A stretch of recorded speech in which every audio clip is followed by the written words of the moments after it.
Olá, bom dia a todos e bem-vindo a mais um Cyber Talks, o nosso encontro para troca de ideias e insights sobre segurança da informação e cibersegurança. Eu sou Leonardo Militelli, sócio fundador da Aiblis e GAT, e hoje nosso bate-papo será sobre Security by Design. Security by Design, aquela frase de 3 palavrinhas que tem um significado muito grande, né? Assim como aquela "eu te amo". Só que Security by Design pode ter um efeito também muito bom ou muito ruim, depende de como você enxerga e como você se posta em frente a esse conceito. E para discutir esse assunto, eu trouxe uma convidada especial hoje, que é a Alessandra Martins.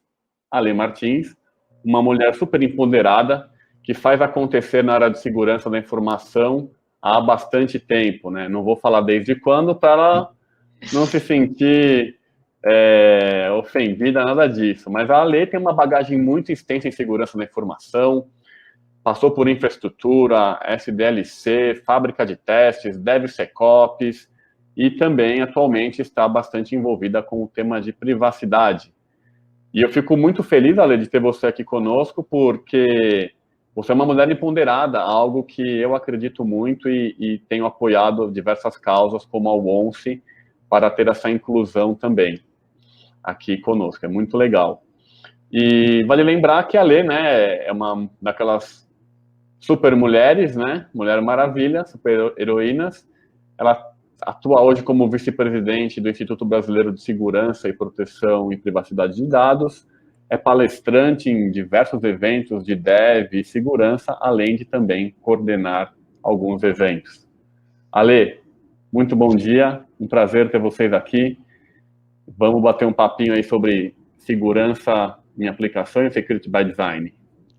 Bom dia, Leonardo, bom dia a todo mundo. Eu já dei uma olhada rápida aqui, aquela pessoa que é curiosa, já olhei ali, tem um pessoal lá de Manaus, que eu já sei ali pelo domínio, eu já conheço. Bom dia, pessoal, vamos lá. Legal. Vale lembrar, né, a todos que estão nos assistindo, que o Cyber Talks é um evento para troca de experiências, trocas de insights. Então, se vocês tiverem alguma pergunta, alguma dúvida, alguma sugestão, use o chat que está aí ao seu lado direito, bem como nós vamos compartilhar algumas pesquisas durante nosso bate-papo para enriquecer e tornar isso ainda mais dinâmico. Tá? Bom, sem mais delongas, né? Então, vamos bater um papo, Ale. Ale, eu particularmente, né, tenho uma afeição muito grande sobre segurança de aplicações, porque trabalho com segurança também há 20 anos e experienciei bastante coisa nesse universo, ainda mais por ter trabalhado muito com a segurança ofensiva, né? Então, os famosos pen tests. E isso lá atrás, né, no ano 2000, 2001, a gente nem tinha muito isso, segurança em aplicações, né? A segurança ainda estava na camada de rede, enfim. Acho que muita água passou por debaixo daquela ponte. Você que teve uma trajetória bastante dinâmica também, passando por diversas áreas, me conta um pouquinho, né, sobre como foi sua trajetória, o seu dia a dia de trabalho, e para contextualizar um pouco o pessoal que está nos assistindo. Bom, como eu falei para você, eu comecei com a parte de infra, né? Então, assim, eu até brinquei, eu falei, gente, eu sou do tempo que chamava CPD, eu sou do tempo que segurança era firewall, antivírus, o Active Directory com uma GPO, ou alguma policy lá usando o proxy no Linux e o IP tables lá para fazer de firewall, era isso naquela época, né? E o backup, né? Tinha que ter a fita DAT lá para fazer o backup. Então, quando você vem dessa raiz, é isso que fica, você vê como a segurança rompeu, né? Assim, ela saiu da TI, ela era estritamente relacionada à tecnologia, e ela passou a ser da informação, porque eles entenderam que a informação deixou de estar somente dentro do sistema que estava no servidor da empresa, e aí você tem a questão do mobile, né? Tipo, o cara acessa agora, tem dispositivo móvel, ele leva o notebook para casa, então a informação da empresa está naquele notebook, ou está no mobile mesmo, no celular, porque ele acessa o e-mail da empresa, ele acessa o sistema da empresa. Então, quer dizer, a informação fluiu e a segurança passou a ser da informação e não mais da TI. E aí eu fui acompanhando isso, né? Essa quebra de paradigma. Não, a segurança da TI não é mais.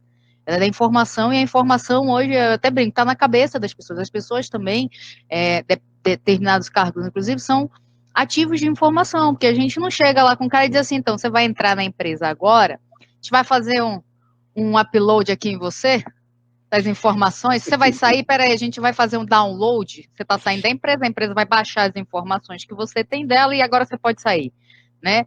Então, daqui a pouco talvez a gente chegue nisso, né? Tem os chips, os implantes, quem sabe, de repente você consegue tirar as informações.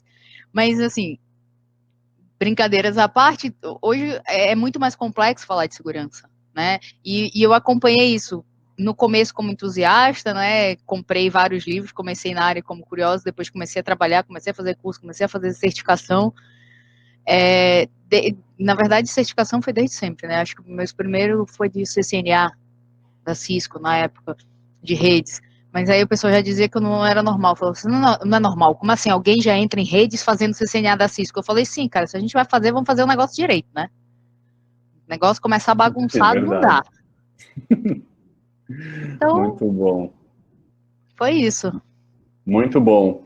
E nessa trajetória sua, Ale, fala um pouquinho, assim, né, como você enxerga os principais desafios de estabelecer o Security by Design, e até mesmo, né, explica um pouquinho para a gente o que é o Security by Design e o que você enxerga de desafio para estabelecer isso hoje nas empresas.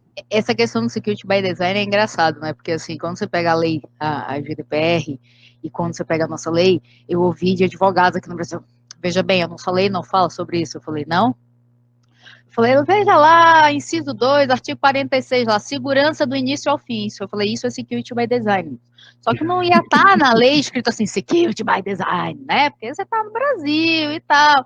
Eu falei, então, os princípios, né, basicamente quem começou com essa questão de Security by Design é um movimento antigo, não é novo, mas quem fez um compêndio aí disso, né, juntou e descreve bem, tem um material legal disso, é a própria OASP, né, ela dá aqueles 10 princípios de segurança por design, ou seja, de você pensar a segurança desde o momento da concepção. Pô, eu estou pensando em fazer uma coisa, eu já desenho ali, obedecendo algumas premissas de segurança. Que é isso, o princípio é isso. O que é uma premissa? Eu parto daquele conceito para fazer algo seguro. Então, ela estabelece lá 10 premissas, né? O primeiro que é lá a questão, por exemplo, minimizar a superfície de área de ataque. Aí o pessoal fala assim, não, vamos expor endpoint, vamos botar API, vai ser não sei o quê. A galera já ignora veementemente o primeiro conceito. Eles não... Fala, cara, quem é a tua superfície? Quanto mais você expor, mais a área de ataque está exposta. Então, peraí, vamos entender quem são os teus ativos, quem é a tua superfície, o que de fato você deve expor e o que você tem que proteger. Então, quando você olha para o Security by Design, se as pessoas entendessem o conceito, você já desenharia a aplicação pensando na segurança, em minimizar a superfície de área de ataque, você já desenharia os cargos no teu ciclo de vida, no teu pipeline aí de desenvolvimento, pensando na separação de função, no princípio do menor privilégio, do falhar com segurança. Ontem a gente até discutia, depois no happy hour do evento de ontem, que eu falei assim, gente, a galera diz assim, olha, não, veja bem, vazou um servidor de desenvolvimento. Eu falei, mas sabe o que acontece com o servidor de desenvolvimento? A desgraça tem a cópia da base de dados de produção. Então, o dado é real, porque as pessoas não me entenderam que desenvolvimento eu não preciso ter uma cópia do banco de dados real. Mas o cara quer fazer no quê? Não, tem que ter a cópia da base de produção para fazer. Não precisa. O que você quer validar de fato? E ao longo da minha carreira, assim, como eu passei por essas posições, você vai vendo, na infra, o que a galera faz? Faz de qualquer jeito, não levanta a regra de firewall direito, aprende a fazer sapo para pular o firewall, para pular a regra. Aí você vai para a parte de qualidade de software, desenvolvimento de software, a galera não especifica requisito não funcional, porque segurança é requisito não funcional, então veja bem, se funciona, tá seguro. Não, peraí, vamos lá. O software funcionar é uma coisa, ele funcionar de forma segura é outra. Aí o pessoal diz assim, não, mas passou pelo QA, tá seguro. Não, mas pera, veja bem, o que o QA está testando, Jesus? Ele não está testando a segurança. Ele está testando a qualidade da funcionalidade do produto. Se ele funciona como foi especificado e como é o esperado. Se isso no back-end está ocorrendo de forma insegura, se não está criptografado, se está expondo endpoint, se está expondo caminho, se a autenticação não é segura, ele não está testando isso, né? Então, quando a gente fala de Security by Design, é pensar em tudo isso. Pô, quem são as pessoas que eu vou botar no meu pipeline? Separar os papéis dela, para elas terem uma responsabilidade específica, para elas olharem para aquilo. Eu desenhar mesmo a minha aplicação, pensando nesses conceitos de segurança, de separar o ambiente, de separar os perfis de acesso, de melhorar a trilha de auditoria, tratamento de erro, de log e etc. Então, envolve tudo isso. Perfeito. A gente sabe que a jornada do Security by Design, ela é bastante longa, né? Sim. Quando a gente pensa mesmo num modelo de desenvolvimento de software, uma metodologia, a gente observa que poucas empresas já têm maturidade para ter uma metodologia estabelecida, e quando a gente pensa em adotar a segurança também nesse contexto todo, né? Às vezes isso se torna realmente uma caixa de Pandora, algo que ninguém sabe muito bem o que vai acontecer. Você acha que o problema que se fala tanto, né, o problema da cultura, da falta da cultura da organização, até como a nossa pesquisa está trazendo aí, né, que a maior parte do pessoal votou que o desafio é a cultura da organização. Você acha que o problema hoje é a falta de cultura da organização em segurança, ou isso tudo é mais voltado pela uma baixa maturidade de conceito de gestão de risco mesmo na organização?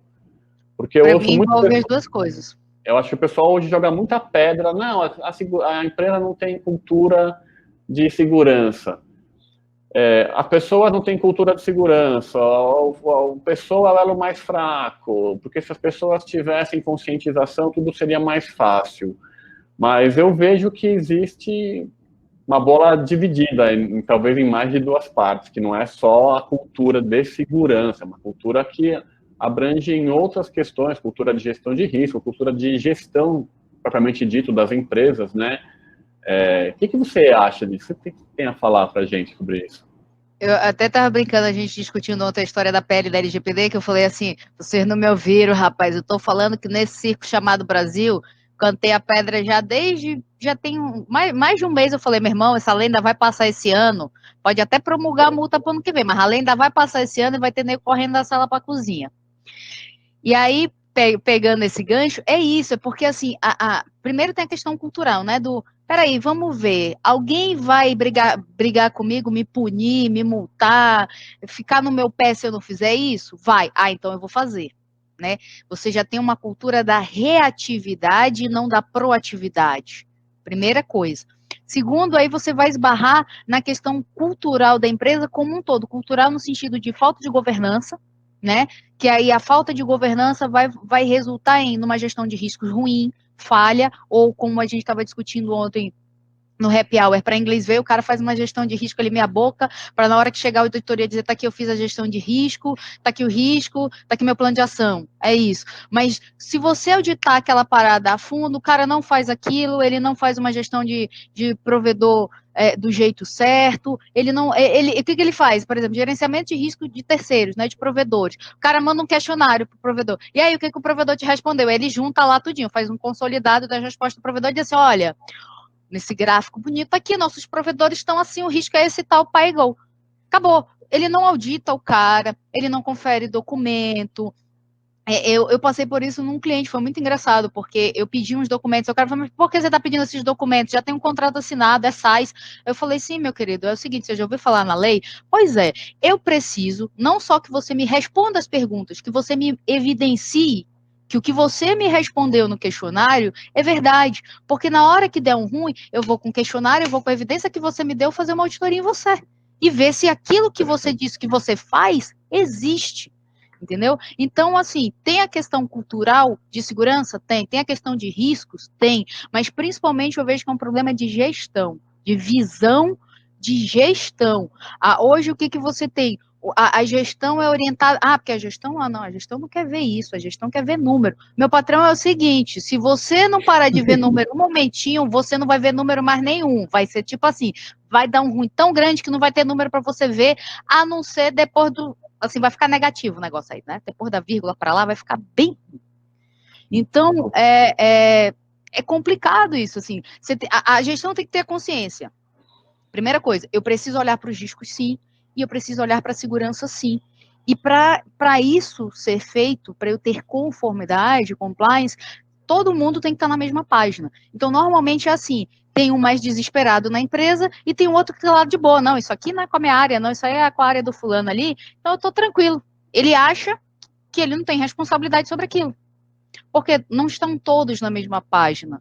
Né? E aí tem muito da questão cultural e tem da questão da gestão. A gestão não sabe, ela ignora, só interessa para ela, às vezes, saber o quê? Quanto vendeu, quanto ganhou, quanto perdeu, e ela não está interessada em como o negócio se mantém de pé. Né? Perfeito. Acho que esse é um ponto muito bacana mesmo, essa falta de gestão. E conversando com outros executivos também, CEO de outras empresas, a gente enxerga, né, e vendo pesquisas também, que o problema da gestão, ele não é só gestão, carência da gestão da cibersegurança, a gestão do desenvolvimento seguro. A gente vê que gestão, é a cultura de gestão nas empresas, nas pessoas mesmo, né? Próprio plataformas de vendas, gestão de equipes comerciais, CRM, elas tiveram um boom aí nos últimos anos, porque até 10 anos atrás, só as grandes empresas que tinham CRMs ou ERPs para gerenciar o seu dia a dia, né? E, obviamente, uma empresa com gestão, ela perpetua. Uma empresa sem gestão vai para o vinagre mais rápido, né? Não consegue, chega uma pandemia ou alguma coisa, algum efeito adverso, a empresa balança e pode até quebrar, né? Ou até mesmo um incidente cibernético. Se não tiver as bases da gestão instaladas na empresa, também corre-se esse risco. Isso é bem legal, né? Porque esse sentimento, né, que você tem, eu tenho também, acho que muitas pessoas que estão nos assistindo aí, muita gente já do mercado que eu tenho visto aí, Bordini, pessoal, também tem esse sentimento, né, de que, a segurança nunca chega, Quando vai ser a vez do pessoal olhar para a segurança com mais carinho, né? E ainda mais segurança em software, que hoje é a porta de saída dos dados, né? Não a porta de entrada dos dados, é a porta de saída pelo número de quantidade de vazamentos que a gente tem tido. E, Ale, olhando um pouco, né, essa parte, esse aspecto cultural, como você enxerga o Privacy by Design junto com o Security by Design e como isso poderia ser, ou como você recomenda que isso seja implementado nas organizações, né? Até teve uma pergunta do Aguinaldo aqui, Félix, que fala exatamente isso, né? Um pouco sobre essa questão, que esse primeiro passo seria a tomada de decisão e conscientização a respeito do desenvolvimento seguro. Como que você, juntando aí o Security by Design, juntando o Privacy by Design, by Default, com as primeiras iniciativas, o que você sugere para nós? Eu brinco, eu fiz um negócio agora, eu estou desenvolvendo material, que é aquilo que eu comentei com você, que é a questão do Security Design Think, né? E aí o pessoal fala assim, eu vou fazer Design Think, né? Vou idear, prototipar e tal. Eu falei, faz isso com a segurança. Acabou, a galera criou lá um negócio Mega Blaster, beleza, pega agora esse negócio e joga num Security Design Think. Pensa na segurança enquanto você está prototipando, né? Senão não começou nada. Então, eu acho que é uma estratégia. Sobre a questão de conscientização, sim, eu acho que as pessoas precisam entender os conceitos. Tanto que quando eu dou as minhas apresentações, o pessoal diz assim, você começa com conceitos? Eu falei sim, porque o conceito básico as pessoas não entenderam e deturparam. Então, se elas não entendem o conceito, deturpam ele na prática fazendo errado, então você entende que o buraco é mais embaixo. Né? Se você quer deixar todo mundo na mesma página, começa do conceito. Cara, você entende o que é segurança? Todo mundo da empresa entende o que é gestão de risco? Para que você faz isso? para que isso serve, se é de comer, se não é de comer, você tem que fazer numa linguagem mais acessível e deixar todo mundo na mesma página, equipe de desenvolvimento, porque senão a equipe de desenvolvimento diz assim, não, saiu foi o QA que não testou, foi o analista lá de pentest que a gente botou, esse cara aí não fez o pentest direito, a culpa é dele. Sendo que você deixou uma falha em tempo de desenvolvimento estático, tá ali no código, você já escreveu o código errado, né? De uma forma que permite um SQL injection, um cross-script site, uma quebra de sessão, uma injeção, Então, quer dizer, veja, você precisa conscientizar que a segurança não é só o cara de segurança, não é só o analista de pentest, não é só o cara que levantou o requisito, não, é todo mundo, né? Então, você começa do princípio do security by design, e aí é assim, quando a gente está olhando até para uma conformidade com a lei fala, por exemplo, a GDPR, ela fala Data Protection by Design by Default, e ela diz como você implementa isso. Princípios do do Privacy by Design, né, que são 7 princípios. E uma das primeiras coisas um dos princípios lá é proatividade e não reatividade, né? Então eu vou pensar na privacidade antes de dar um ruim, antes de vazar, né? Não depois, depois que vazou a gente chama uma assessoria de imprensa aí, uma gestão de crise, joga umas notas aí na imprensa, faz um negócio tipo a Vale lá com a história de Mariana, né? Que fica lá, prestação de contas. Cara, você não poderia ter evitado muita coisa disso, né? Se você tivesse feito as coisas da forma correta, se você tivesse eu tenho riscos aqui, eu tenho melhorias para fazer aqui, vou fazer um planejamento para diluir, porque também tem a questão do custo, né? Muita gente diz assim, mas eu não consigo fazer Security Privacy by Design agora. Cara, às vezes você já está usando uma coisa ou outra daquele conceito e nem sabe. O negócio é você entender o conceito e diluir ele no teu pipeline de produção, nas tuas áreas de negócio ali, as pessoas entendendo o porquê elas executam aquela função daquela forma, que aquilo contribui no final para a segurança, para a gestão de risco, para o controle, para as métricas. Não é só dizer assim, por quê? Porque eu tenho que ter uma métrica, porque senão meu chefe não me dá o bônus. Não é isso, né?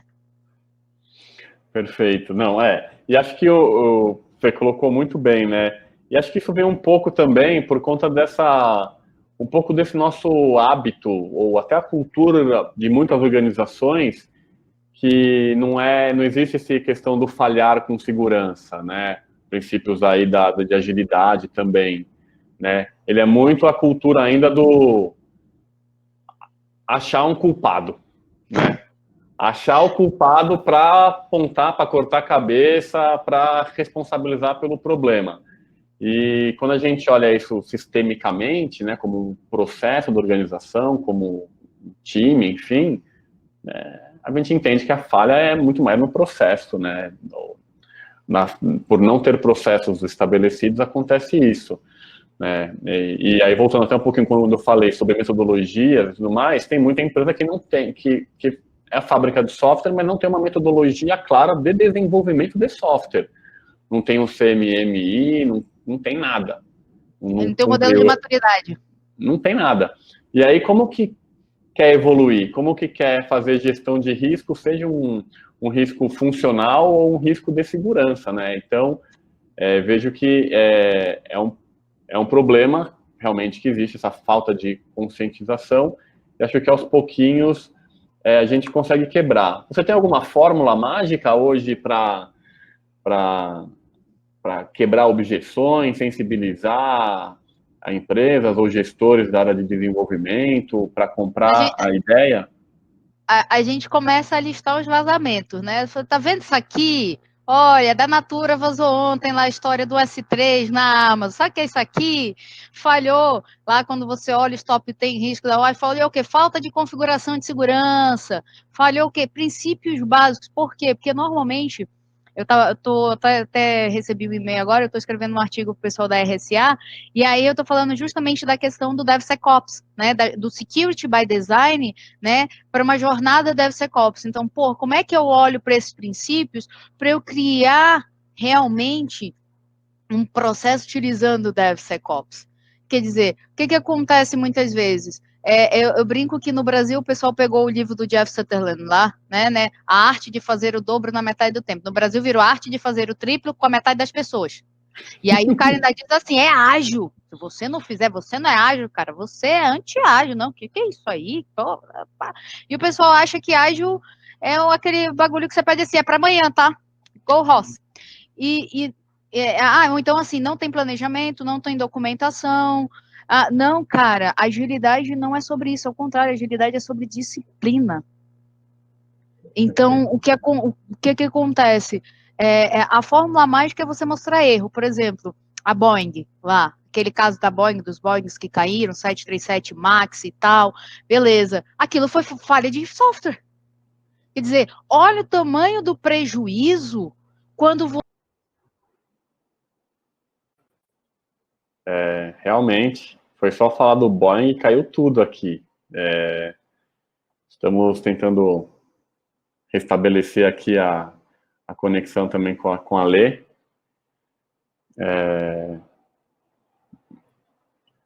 Tá aí um dos problemas, né? Security by Design. A gente está falando disso agora mesmo. E a nossa plataforma de eventos também sofreu algum problema com relação a isso.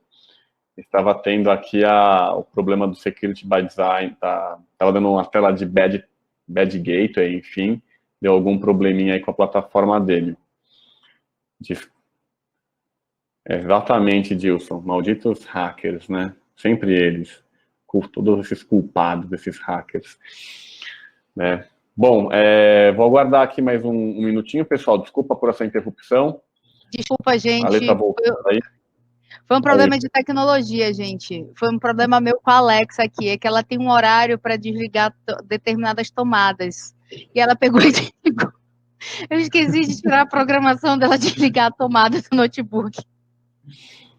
Boa. Aqui caiu para mim também, não sei qual foi a razão, mas vamos que vamos. Só se você programou sua Alexa aí para... Estão falando muito aí, estão querendo me proteger demais aqui. Deixa eu ficar fora disso. Rapaz, muito foi bom. Engraçado, Alexa, agora. Retomando aqui, né? Falha técnica, mas vamos lá. Estava falando do Boeing, né? Justamente na hora que caiu, né? Então, o que acontece da Boeing? Ali foi uma falha de desenvolvimento, de engenharia de software, de arquitetura de software. O que aconteceu? A Boeing, ela terceirizou, né, uma parte do desenvolvimento de software dela. E essa parte foi para uma fábrica, as famosas fábricas indianas. Essa parte ninguém conta, né? Esses detalhes ficaram bem abafados, né? Foi para uma fábrica de software indiana. E aí a gente pensa, né, no dia a dia, o que acontece? O código não é meu, não entendo isso aqui. Executo um teste unitário, executo um teste funcional, não vejo funcionar aquilo, comento o código. Ou apago, né? A recomendação, até onde eu li da reportagem, era que se comentasse aquilo que não fazia sentido e tal, que não funcionasse. Então, imagina, o cara mandou lá uma parte do código.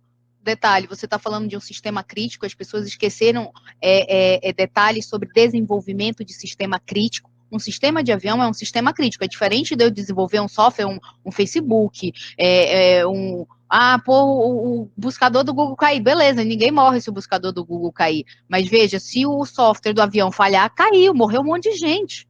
Então, quer dizer, quando você vai olhar os detalhes, foi fábrica de software, cara. Os caras gerenciaram o mau risco, eles fizeram um outsourcing mal feito para a fábrica de software, não instruíram as pessoas sobre o código, o cara comentou uma parte do código que dizia respeito a uns sensores lá do avião, que estava dando problema, que derrubou o Boeing, que matou um monte de gente, que estraçalhou a imagem da empresa, fez valor de ação cair, entendeu? Então, quando você diz assim, porra, mas por causa de um software? Sim, por causa de um software. Não foi erro de cálculo na engenharia espacial do negócio, não foi erro de nada disso. Foi software. Então, quando você olha para isso, você diz assim, cara, o buraco é muito mais embaixo. Porque por mais que o core business da empresa não seja software, mas ele em algum momento vai ser o coração que vai movimentar boa parte da estrutura da empresa. Core business da Airbus não é software. É Airbus, é avião. Mas quem é que movimenta o avião quando o cara está lá pilotando? Tem um software, tem um sistema, né? A palavra que a galera gosta, sistema. Então é sistema, você tem sistema para tudo, filho. E acho que bem em linha com isso, né, fica um pouco aquele sentimento de que uma boa modelagem de ameaças poderia prever e antecipar muitos acidentes, seja esse da Boeing, seja o problema que teve, os diversos problemas com o Zoom aí, esse mês, e com os milhares de vazamentos de informação. E indo um pouquinho para essa parte de processo também, né, quando a gente pensa no ciclo do SDLC, eu vejo que muitas pessoas usam, por exemplo, aquela referência da Microsoft, que mostra a etapa lá, os 5 passos do desenvolvimento e a etapa os passos de segurança para cada uma das etapas. E vejo que o mercado, de forma geral, muitas empresas e pessoas criaram um asco até, uma barreira com a segurança de aplicações, exatamente por essa abordagem muito by the book, né, que muitas empresas também vendiam, não, vou te entregar um modelo de um SDLC seguro completo aqui, só que isso não era tangível, não era aplicável para muitas empresas, né? Como que pode começar? Como que você sugere que sejam os primeiros passos para poder demonstrar valor e a importância do Security by Design? Eu sei que você comentou um pouquinho de notícias, de vazamento. Eu, particularmente, entendo a importância disso e por muitos anos fiz essa abordagem teoricamente amedrontadora, porque no fundo é uma das que mais funcionam, né? De certa forma, você mostrar aonde aperta o calo, mas olhando uma abordagem mais, digamos, construtiva, o que você sugere, Ale, em termos de primeiros passos, para quem nunca fez nada? Você comentou também, a equipe já, às vezes já faz alguma coisinha. O que você sugere? Assim, o que você acha que é um grande quick win desse Security by Design e ciclo de desenvolvimento seguro? Olha, uma dor que eu venho ouvindo aí das apresentações que eu tenho feito é essa questão da forma Go Horse que tem sido feito a agilidade com DevOps e DevSecOps é meio mal feito. O que acontece? Infracódigo, então é desenvolvedor, o banco é NoSQL, é um JSON, então é desenvolvedor, a aplicação é código, é desenvolvedor. Então, ele está lá com 3 pratinhos lá, segurando. Então, quando você está falando de fazer Security by Design, algumas pessoas estão overload, né, sobrecarregadas, porque por todo esse excesso de não, porque é ágil, porque é cultura, porque é isso, porque é o mindset, pai, o salário, tudo. Então, você tem toda uma pressão em cima disso, de sprint acaba semana que vem, tem que entregar, porque não pode falhar a sprint, porque é isso, porque é aquilo. Quando você começa essa abordagem de desmistificar o conceito, de tornar ele mais tangível, dizer assim, cara, você também é parte disso, mas não é só você, é todo o time, envolver todo mundo. Quando você começa a delimitar esses papéis e responsabilidades e tira essa sobrecarga de algumas pessoas, né? Isso já gera ganhos, porque a equipe já começa a ficar mais motivada, porque o cara, ele entende que a parte dele é um pedaço do quebra-cabeça, que a do coleguinha é outro pedaço, e do outro pedaço, e aí ele começa a fazer dele, e ele começa a policiar o resto. Pô, cara, eu fiz isso, você não fez você não fez o readme aí direito, o pull request lá, Então, eles começam a se policiar, quando você começa a desmistificar esses conceitos, a delimitar as responsabilidades ali, separando um pouco os papéis, nem que isso seja mais verbal do que na prática, às vezes na prática, no projeto, todo mundo é cobrado igual, mas quando você começa a delimitar, o cara começa a olhar melhor para aquilo ali e o resultado vai começar a aparecer, porque você vai ver, pô, eu sou o cara do desenvolvimento e tal, eu estou fazendo uma análise SAST direito, bacana, eu estou olhando para as recomendações da minha ferramenta de SAST lá e modificando no código, quer dizer, eu estou tendo menos problema na hora do build, porque quando ele passa na análise SAST, a gente está tendo menos problema, porque eu comecei a observar aquilo e eu estou preocupado com aquilo, então eu estou fazendo melhor aquela parte, já acelerei um pouco do processo aqui. Então, essa é uma tática, né? Você educar, explicar e trabalhar mesmo ali junto para separar esses papéis ali, né? Você consegue melhorar essa situação. Agora, nem sempre é o terror, né? A questão da multa, assim, a gente tenta mostrar que a segurança hoje é diferencial estratégico. Não é só financeiro, não é só a multa, não é só a exposição da imagem, mas é um diferencial estratégico. Dizer assim, tá, beleza, você não quer fazer, mas seu concorrente está fazendo. E aí o que acontece? Ele coloca no mercado o mesmo produto que você, só que ele tem menos problema, ele tem menos reclamação, ele tem um NPS melhor, né? A avaliação do produto, a satisfação do cliente dele é maior. Por quê? Porque ele tem menos vazamento, porque ele tem menos chamada no call center lá por causa de problema de fraude com o perfil dele, ou de uso indevido do cartão fazendo outras coisas, né? Que muita gente teve problema com isso, né? De vazar cartão por causa de aplicativo ou por causa de sites de e-commerce aí. Então, é nessas horas que você vai conscientizando. Você entende, cara, que você não pode deixar tudo em cima dessas pessoas, você tem que distribuir essa responsabilidade da segurança, diluir ela pelas pessoas que compõem ali o teu time, né? Essa é uma forma, e aí quando você dilui, você começa a aplicar o Security by Design, né? Você bota a defesa em profundidade, porque você colocou as camadas, você separou os papéis, você começa a fazer esse tipo de coisa. Pô, muito bom, né? E no conceito de que segurança e privacidade é responsabilidade de todos, né? É um caminho bem feliz mesmo essa dica que você trouxe para nós, né?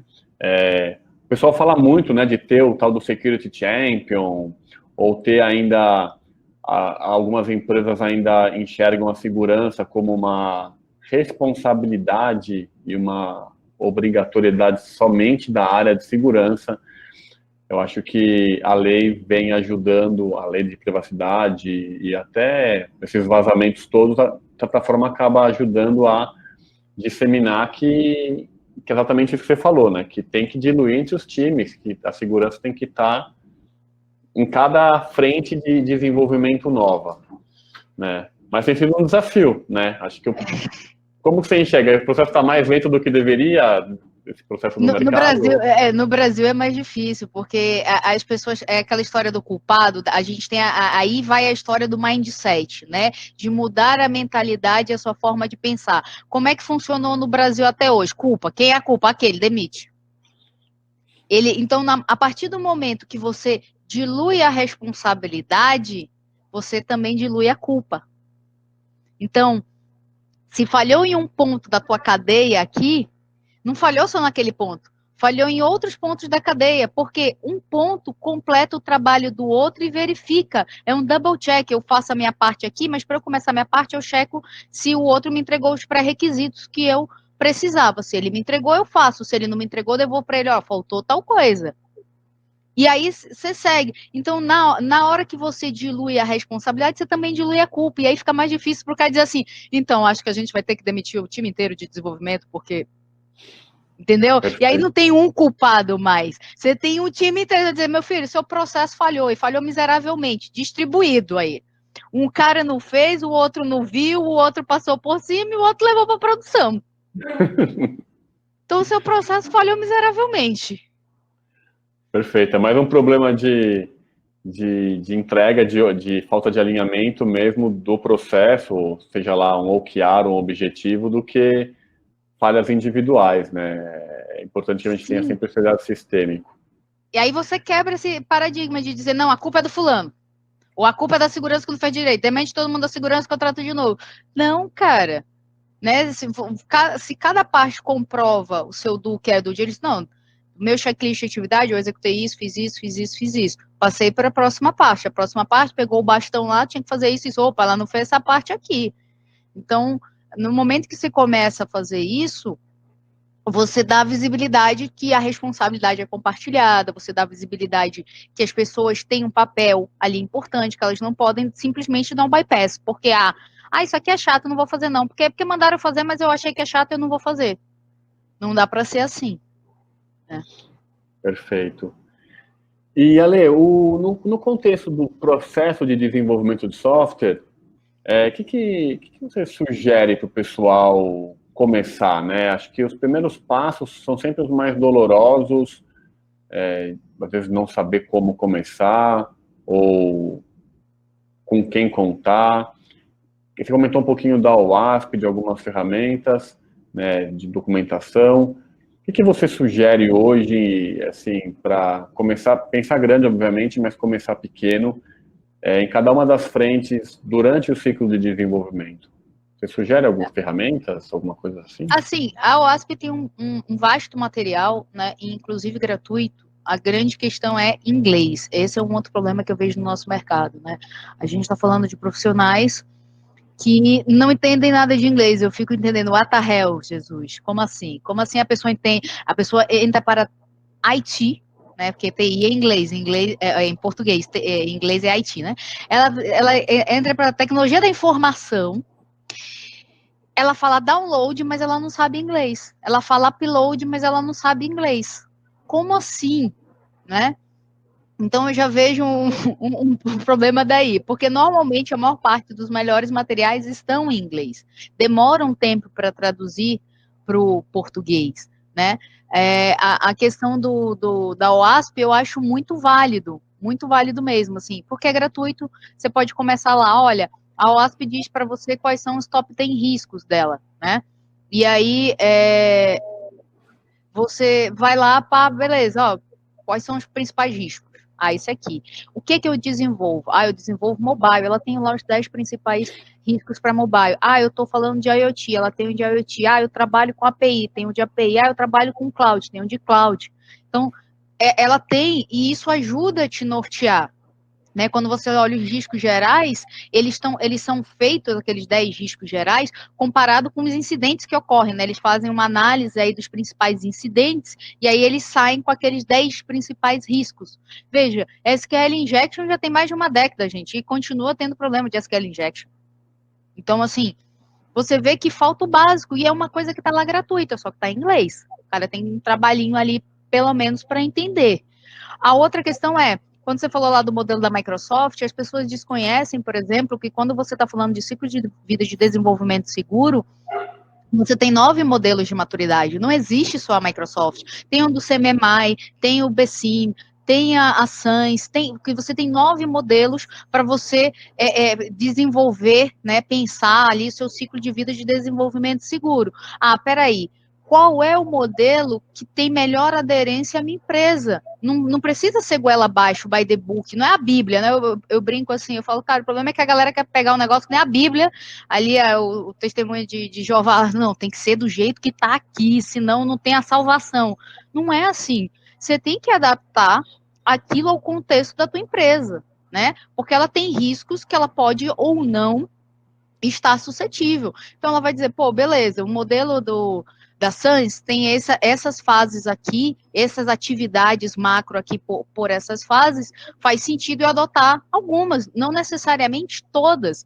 É que nem ISO, né? Eu estava brincando ontem na apresentação, falando da questão do modelo da 27701, né, do SGPI. Quer dizer, a ISO não diz assim, olha, você tem que seguir tudo. Ela te diz o quê? O como é com você. Eu até brinquei ontem que eu vi um negócio, uma apresentação lá, eu falei, gente, a pessoa não teve nenhum trabalho de criar slide. Ela copiou a ISO e botou. Eu falei, mano, peraí. Vamos lá. Primeira coisa que as pessoas têm que entender, ISO é uma norma. Todos esses modelos de maturidade são padrões de referência, não é a Bíblia para você seguir cegamente. Então, quando você tem uma norma e um modelo, existe uma parada chamada interpretação, Jesus. Olhe o negócio e interprete, faça uma abstração para o contexto da sua empresa e comece a fazer. Tanto que a auditoria não é tudo igual. O cara diz assim, vou auditar a ISO 9000. Todas as empresas ele audita da mesma forma? Não, caramba. Porque a ISO 9000 para uma empresa é de uma forma, para outra empresa é de outra. Ela tem controles que uma empresa pode ser mandatório, para outras pode ser opcional. Depende do contexto da empresa.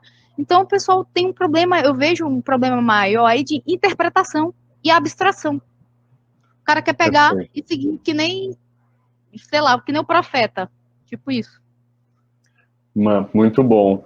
Esse desafio do inglês é realmente algo que a gente enxerga ainda um desafio bastante grande para o nosso país, né? Essa cultura, a educação básica, né? E o inglês hoje é uma educação básica. O Bordini comentou também ali um pouquinho ali em cima também sobre a falta de matérias nos cursos de faculdade ou faculdades mais especializadas sobre segurança da informação, sobre DevSecOps, desenvolvimento seguro, né?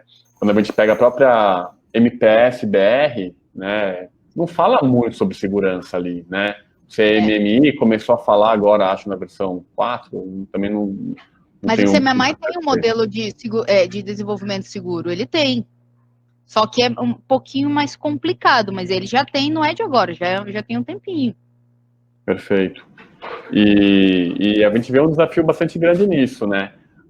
A gente, inclusive, recentemente traduziu, tá aí até o link aí do ASVS, né, que é um dos projetos da OASP, a gente traduziu ele para o português, um checklist para você verificar o nível de requisitos que sua aplicação possui ou está atendendo, ou se for um desenvolvimento novo, que ela deva implementar e prever durante o ciclo, para que você tenha um software mais seguro lá na ponta, quando estiver pronto, né? E pensando em documentação, e a gente falou um pouquinho de documentação, mas pensando em ferramentas, né? Você sugere, né? O pessoal fala, tem muito aquilo lá, eu uso SonarQube, mas SonarQube não tem plugin de segurança, enfim. O que você pode sugerir para nós, assim? Porque tem muito mito, né? Eu sou muito da ideia do feito é melhor que o perfeito, ou seja, comece fazendo, comece a instituir a prática, mas você tem outras dicas nesse sentido de como começar não só a parte de documentação, do processo de SDLC, mas também de ferramentas, de ferramentas de scan de código-fonte, SAST, DAST, enfim? Olha, essa parte é engraçada. Tem um buraco mais embaixo, antes do site, tem a paradinha chamada Design Partners.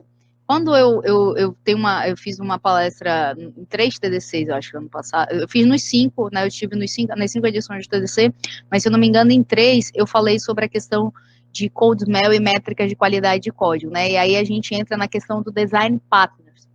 Veja, do que adianta eu botar um Veracode, Fortify, SonarQube, qual é aquele outro, meu Deus? Veracode, Fortify, SonarQube, A lista é grande.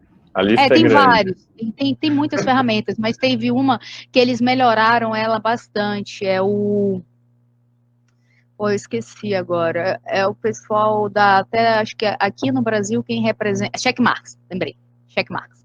Então, o Checkmarx é um que melhorou bastante, mas ele ficou bem caro, bem caro. Então, assim, não é a realidade para algumas empresas. O cara chegar de cá e dizer assim, então, vou licenciar o Checkmarx, porque os caras ficaram espertos, os caras estão licenciando por SaaS, mas por projeto. Então, às vezes, para a empresa não faz sentido. Às vezes era melhor se tivesse licenciado por usuário, ou, enfim, depende, né, de cada contexto. Então, assim, tem muita ferramenta. Mas você tem que começar um passo antes do SaaS. Primeira coisa, que é uma coisa que eu falo nas minhas apresentações lá em relação a papéis e responsabilidades e a história da diferença do desenvolvedor, do arquiteto de software e do engenheiro de software. As pessoas acham que é a mesma coisa, e não é. O engenheiro, ele deveria estar olhando para design partners. Ou seja, porra, o que eu vou fazer? Eu vou fazer uma aplicação. Minha aplicação é o quê? Web, é mobile, é desktop? Tá, beleza. Qual é a linguagem que eu vou usar? Eu vou usar Java, eu vou usar Perl, eu vou usar, sei lá, C++, eu vou usar .NET, eu vou usar blá. Vou usar JavaScript, que agora é Vue.js, Node.js, JavaScript. Os JavaScript da vida aí. Beleza, fique à vontade. Só que é o seguinte, a gente sabe que existem vulnerabilidades próprias da linguagem. Quando você não define o design partner da linguagem, quer dizer, eu não peguei um engenheiro de software, ele olhou para a linguagem, ele determinou o que é aceitável em termos de padrões de desenvolvimento para aquela linguagem. Porque quando você delimita isso, você não está melhorando só a eficiência da tua aplicação, mas você está diminuindo, mitigando riscos de vulnerabilidades de código por causa da linguagem que você escolheu para usar no projeto. Então, veja, o buraco é muito mais embaixo antes de eu rodar um SAST. Por exemplo, quem usa Java sabe que singleton, facade, etc., são coisas que oneram a aplicação, então você tem que usar de forma comedida. Existem momentos em que isso é aceitável ou não no código. Quem é que vai olhar para isso? O engenheiro de software. Só que o cara contrata um desenvolvedor e diz assim, esse é meu engenheiro de software. Não, meu patrão, escrever código é uma coisa. Olhar para o código com uma visão de engenharia é outra. E de arquitetura é outra. Então, veja bem, engenheiro de software é uma coisa, desenvolvedor é desenvolvedor. Se ele olhar para o código e souber lá, beleza, olha, cara, eu estou olhando a complexidade ciclomática do meu código, complexidade de classe, eu estou olhando a questão de dependência cíclica, eu tô olhando... aí eu tô quieto. O desenvolvedor não está olhando para isso, cara, ele quer fazer o código e funcionar. No máximo, ele faz um teste unitário lá pá, e gol. Então, quando você está falando disso, não vai adiantar você botar um SAST se os caras já não olharam para outros cuidados ali na hora de escolher a linguagem, na hora de especificar o partner, porque o que aconteceu? Eu já peguei projeto que disseram assim para mim, Alessandra, o arquiteto de software está configurando Sonar. Dá uma ajuda lá nele, que você falou que você já mexeu. Eu falei, beleza. Porque quando eu era QA, eu extraía algumas métricas para o relatório de qualidade de software. E aí, beleza, eu fui pegar lá, eu fui olhar o sonar do cara e eu falei, cadê? Tá faltando umas métricas aqui. Aí eu fui habilitar a complexidade de classe, L com 4, né, dependência cíclica, eu fui habilitando. Cara, quando eu olhei a complexidade de classe, eu falei assim, esse projeto é o legado, né? Ele olhou para mim, processo. Isso aqui é o projeto novo. Eu falei, esse é o projeto novo? Esse é o projeto novo. Como assim? O legado? Eu falei, moço, é assim, ó. Complexidade de classe 26, isso aqui você acabou de criar um legado, parabéns. O cara ficou putaço comigo, porque eu era QA ainda. O cara pegou um samba do QA, o cara ficou muito possesso. Ele falou, como assim? Veja bem, não é assim, porque a complexidade... Falei, meu querido, é o seguinte, ó, vou falar para você. Quanto maior a sua complexidade de classe, maior o seu acoplamento, ou seja, menor a sua coesão. A coesão tem que ser maior que o acoplamento, você entendeu? Se a complexidade de classe está grande, o acoplamento deve estar absurdo e a sua coesão está lá embaixo. Então, não tem como isso dar certo no futuro. Ele nunca mais falou comigo, acho que virei um boneco de voodoo, mas ok. Então, assim, basicamente, o negócio é mais embaixo do que ferramenta. Aí eu tenho a ferramenta de site? Tenho. O Sonar, inclusive, ele tem um plugin da OASP, tá? Existe um plugin da OASP que você coloca lá e ele faz a parte do OASP Top 10 lá. São 214 pontos que ele checa. Mas veja, se o engenheiro de software não entende o papel de engenheiro de software, ele configura a ferramenta de site errado. Ou ele vai marcar todas as regras, se eu não me engano, o Sonar, olhando só para a qualidade de código, ele vem com 256 regras, 256, 253, 223, uma coisa assim. Aí o cara faz assim, ó, bota o Sonar lá e dá o default, habilita tudo, não passa nada no build. A porra, tudo tá reprovando no SAST. Aí o que o desenvolvedor faz? Dá um bypass e joga direto pro build server. Acabou. O cara deu um bypass no processo. Porque quem deveria configurar a ferramenta não sabe configurar a ferramenta. Que é um engenheiro de software, e aí não é o cara de segurança nesse ponto. É ele que tem que definir, pô, isso aqui, para essa linguagem, para esse tipo de aplicação, eu vou permitir. Isso aqui eu não vou permitir, que é daquelas regrinhas que ele já traz por default. Outras coisas ele pode incluir. Ah, não. Eu não vou permitir hardcode, eu não vou permitir, tá, beleza, algumas coisas são padrão para você não permitir, outras são específicas do contexto da linguagem e do tipo da aplicação que você está fazendo. Aí o cara, beleza, eu pego um Jenkins da vida para build server, eu pego um CI, eu pego um Bambu. Cara, ferramenta tem a botão. Para tudo que você quiser tem ferramenta. Mas o negócio é, se você não definir o processo, se a pessoa não entender o processo que ela tem que executar, você pode botar a ferramenta mais cara ou mais barata, o resultado no final não vai ter muita diferença. Porque o cara não entendeu, ele vai usar errado. Perfeito. Acho que isso está muito ligado também porque a gente pode chegar num nível de complexidade extremamente alto, em termos de segurança de aplicações e desenvolvimento seguro, que requer uma maturidade extremamente alta, né, e que a gente sabe que hoje, na realidade das empresas brasileiras, isso são poucas empresas que têm um nível de entendimento e de capacidade de abstração e de conhecimento para conseguir absorver todo um ciclo bastante completo. A gente estava falando até um pouquinho atrás aí sobre educação, eu acho que isso é um desafio. E, ao mesmo tempo, a gente, no papel de facilitador da segurança, a gente tem que buscar fazer amigos, né? Então, Acho que fica aí uma lição para a gente também, sempre, né, para o pessoal que está assistindo, de sempre mensurar, né, entender qual que é a realidade que minha empresa está. Será que dá para a gente falar de design patterns com uma empresa que nem tem uma metodologia de desenvolvimento de software, né? Às vezes é o modelo Go Horse, é o modelo MVP produção já, né? Ou seja, o que definiu no MVP é o que vai para produção e é o que está rodando ali e funcionando. Então, nem teve essa engenharia de software antes, né? Acho que um dos motivos que a gente, e eu como consultor também, fiz muito apoio disso, sofria bastante era querer introduzir um modelo que eu já achava que estava muito flexível, ou seja, já estava cortando várias etapas importantes, mas para a empresa que estava recebendo aquilo, estava vendo aquilo como um alienígena, né? Eu acho que cabe sempre a gente, e aí vem o que a Lei comentou também, de ter uma abordagem para cada empresa, né? Para cada equipe de desenvolvimento, é uma realidade diferente. Então, acho que essa fica com uma grande lição. Nosso tempo está estourando aqui, Ale. Eu queria só ter uma pergunta aqui, que essa pergunta é sempre daquelas boas, né? Que fala sobre quais as boas práticas para calcular o ROI em projetos de segurança da informação, né? Eu acho que a gente procurar deve ter umas 15 teses de doutorado, umas 20 dissertações de mestrado, alguns artigos que sempre busca responder essa questão, né? Se é o ROI, se a gente tem que falar no RONE, né? O retorno do não investimento, do ROSE, retorno no investimento de segurança, enfim.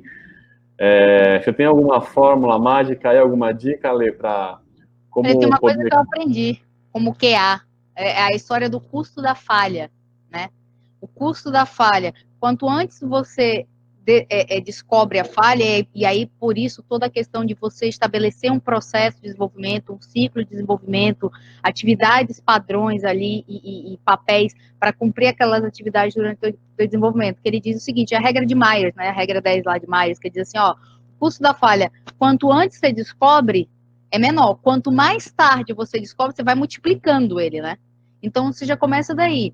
Se você começou um negócio organizadinho e foi incrementando, porque também as pessoas pensam assim, pô, é muito complexo, aquilo que você falou. Mas aí está a história de você pegar o conceito, os princípios da agilidade e usar direito. Cara, a agilidade me diz o seguinte, keep it simple as possible, stupid as possible, né? Mantenha o mais simples possível. Então, você começa com o básico e vai incrementando. À medida que as pessoas entenderam o básico, aí você bota uma complexidade a mais. Opa, as pessoas já entenderam o porquê desse processo agora, dessa ferramenta aqui, dessa checagem aqui, desse fluxo de aprovação aqui. Vamos incrementar. E aí você vai melhorando o teu processo, incrementando, e aí ele vai amadurecendo com essa complexidade que você vai aumentando gradativamente, incrementando ela. Você não chega de uma vez e diz assim, olha, o livro é esse aqui, pá! A galera não vai fazer. A galera não vai fazer. Então, quando você está falando do ROI, a própria OASP, ela mostra, ela tem um gráficozinho lá que eu até usei numa apresentação minha. Ela fala assim, o risco do tempo de uma vulnerabilidade, da exposição de uma vulnerabilidade e o tempo de correção dela. Então, veja, enquanto o risco está lá em cima, provavelmente o teu impacto financeiro vai ser proporcional aonde o risco está. Né? Ele coloca lá. Então, uma forma de você ajudar a pensar no ROI é, beleza, se eu não fizer isso, o quanto eu posso perder? Se isso aqui resultar num problema em produção, que vai causar uma indisponibilidade ou um vazamento de informações, quanto eu perco? Esse é um exercício interessante para pensar no ROI, porque realmente segurança é difícil, né? Você só consegue mensurar o ROI quando diz assim, vazou, deu ruim, e a empresa perdeu 5 milhões, e a empresa perdeu 10. E aí, Quanto pagou para o advogado, quanto pagou para a gestão da crise, quanto pagou dos processos dos enquanto tá dando clientes. certo, o cara não vê ROI. Por quê? Ah, não aconteceu nada. Então eu não sei para que eu estou pagando a segurança. Justamente, você está pagando a segurança para não acontecer nada, né? Então é exatamente isso. As pessoas, é difícil mensurar por isso, porque dizem assim, ah, mas eu não vejo o trabalho de vocês, graças a Deus, porque no dia que você precisar ver o nosso trabalho é porque deu ruim, né? Então, falar do ROI, você tem que pensar assim, quanto que eu gastaria se isso aqui não der certo? Quanto que eu teria que desembolsar? Quanto que eu perderia em imagem, em ação, se a empresa tem ações, né? Enfim, a pessoa tem que fazer esse exercício aí, né? Bom, bacana, muito bom. Então, Valdir, fica essa dica, Valdir e todo mundo que está nos assistindo. É um desafio, né? A gente vai, inclusive, publicar esses dias um artigo sobre, um e-book sobre ROI na segurança da informação. É um e-book que começou um e-book pequeno, já ficou com quase 30 páginas, porque o assunto é realmente extenso e não existe fórmula mágica para esse ROI, não existe fórmula mágica para você iniciar seu programa de segurança de aplicações. Acho que o grande ponto é pense grande, comece pequeno, faça amigos, né? Algo que o Gil Santos, que está diretor da Conductor, falou no último Cyber Talks, que eu achei uma frase muito boa, que é um dos princípios da Disney de valor, que é: se você gostaria de ser atendido por você, né? Então, eu vejo que quando a gente fala em segurança, todo mundo já torce o nariz. E segurança de aplicações não é diferente. Qualquer coisa que a gente vai falar, a gente tem que saber com quem a gente está falando, adequar nosso tom de voz, nosso pitch, e falar na linguagem que aquela pessoa entenda, para que não fique uma conversa de ficção científica e você faça inimigos, como a Lê comentou num caso aí, em vez de fazer amigos e conseguir que a cultura de segurança permeie na organização, principalmente nas equipes de software. Pessoal, nosso tempo está bem estourado já. Ale, alguma última consideração que você queria deixar para o nosso público hoje? Eu me lembrei, tem aquela pesquisa da Cisco, né, que ele diz a cada $1 investido em privacidade, o retorno é de 3,14 dólares, eu acho que é isso. A Cisco liberou uma, e eu não lembro quem foi que liberou uma outra. Foram 2 americanos que liberaram um estudo sobre isso, né? E aí, entenda-se, quando você está falando do investimento ali em privacidade, você está falando um investimento em proteção de dados, né? E proteção de dados, você está falando de segurança, porque eu posso abrir mão da privacidade dependendo de como eu fiz a segurança, mas eu não vou ter a privacidade se eu não tiver feito a segurança, ponto. Então, olhando para essa cadeia, tem esses estudos aí também que são interessantes. Muito bom, muito bom. Ótimas recomendações. Pessoal, quero agradecer o tempo de todos nesse nosso Cyber Talks. Tivemos um probleminha aí técnico, mas logo restabelecemos. É um prazer enorme falar com vocês. Acho que fica uma dica também, a Trend Micro lançou um joguinho que ajuda na sensibilização de muitos gestores, que é de um hospital com paciente. Então, aí o sistema do hospital pega um ransomware e fala como você, como gestor de segurança, poderia ter evitado, né? Porque pega o ransomware, para tudo, para o tablet de atendimento, para a câmera, a sala de cirurgia. Então, fala, né, como você poderia ter evitado isso. Então, é um filminho, é um joguinho com um filme bem legal, que também serve para vocês. Eu estou sem o link aqui, desculpa, mas o site da Trend deve ter. Pessoal, muito obrigado. Aí, boa, Karina compartilhou aí conosco. É isso que eu gosto do Cyber Talks, que é algo bastante participativo. Muito legal, pessoal. Agradeço a participação de todos, em especial da Lê, para compartilhar um pouquinho do know-how dela de Security by Design, né? Quem não pôde assistir o MindTheSec ontem, tem palestras dela da RoadSec, que ela já apresentou, e diversas outras palestras. Ela está no YouTube, ela está no LinkedIn também. Quem quiser, se quiser deixar os contatos aí também, Ale, para o pessoal entrar em contato, fique à vontade. Vou botar aqui no chat. E agradeço mais uma vez a todos sobre essa participação. Espero vê-los no próximo Cyber Talks. E quem quiser conhecer um pouquinho mais também da plataforma GAT, plataforma de gestão de segurança da informação, na qual você consegue também gerenciar o seu ciclo de desenvolvimento seguro de software. Tem aí o link aí para vocês clicarem aí na demo. Você consegue fazer gestão de vulnerabilidade, gestão de requisitos, um pouquinho de gestão de risco também, algo que vai ajudar na evolução da maturidade de vocês, dos seus programas de segurança. Obrigado, Ale. Obrigado a todos. Tenham um ótimo restinho de semana. Um abraço. Obrigada, tchau, tchau. Bom dia para vocês.